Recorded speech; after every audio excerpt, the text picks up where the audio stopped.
لو انت من الناس الكسولة اللي زي كده، تعالى اقولك على تريك كده سمعتها في فيديو فعجبتني جدا وعملتها وظبطت معايا. فكمل الفيديو للاخر. الحاجة دي ان هو دايما ان مش جسمنا هو اللي بيتكسل، دماغنا هي اللي بتكسل تخلينا نقوم نعمل حاجات اللي ورانا.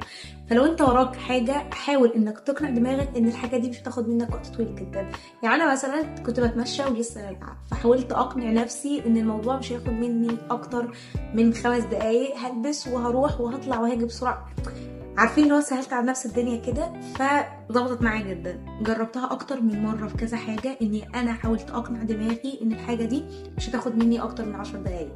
زي ما انا اقنعت نفسي ان انا اطلع اتمشى وان انا انجز مهام ورايا وان انا اعمل، اقنعت دماغي ان انا الحاجات دي مش هتاخد مني اكتر من 10 دقايق بس.